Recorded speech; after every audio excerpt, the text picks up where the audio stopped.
La séduction du monde qui s'enfonce toujours plus dans les ténèbres et la séduction de l'Église au moyen des enseignements les plus divers qu'accompagnent des manifestations sataniques atteignent leur maximum d'intensité à la fin de l'âge. Il est frappant de constater que l'apôtre choisi pour transmettre l'Apocalypse et préparer l'Église en vue des derniers jours est justement ce même apôtre qui écrivait aux chrétiens de son temps. Ne croyez pas à tout esprit, 1 Jean 41,6.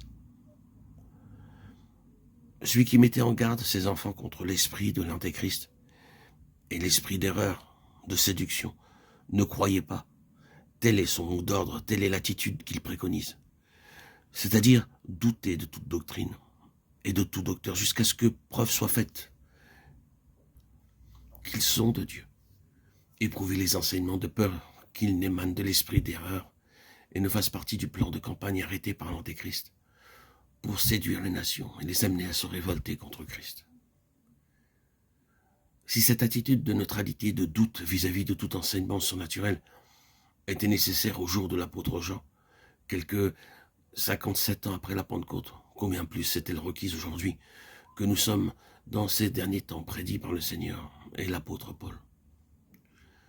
Temps caractérisé selon la prophétie par une multitude de voix, une clameur de voix de prophètes. En langage du siècle, nous disons conférenciers, professeurs, docteurs, qui se servent du nom sacré du Seigneur Jésus.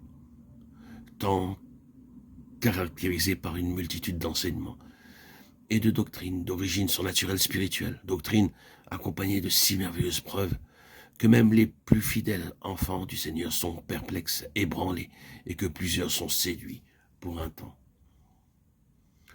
Prophétisant sur les derniers temps, Daniel dit que quelques-uns de ceux qui sont intelligents et qui enseignent succomberont afin qu'il y en ait d'entre eux qui soient éprouvés, purifiés et blanchis. Daniel 11, 35. Oui, la vérité doit être regardée en face. Les élus peuvent être séduits, et plusieurs le sont, pour un temps, afin d'être éprouvés, affinés. Le mot suggère l'élimination des scories au feu du creuset, purifiés par l'enlèvement des scories et blanchis, polis, tel l'éclat du métal débarrassé de toutes les impuretés.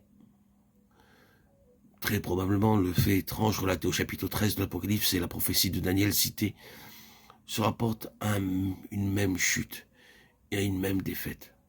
La bête qui ressemble à un léopard reçoit le pouvoir de faire la guerre aux saints et de les vaincre. Chapitre 13, verset 7. Ailleurs encore, Daniel parle du triomphe de l'ennemi pour un temps.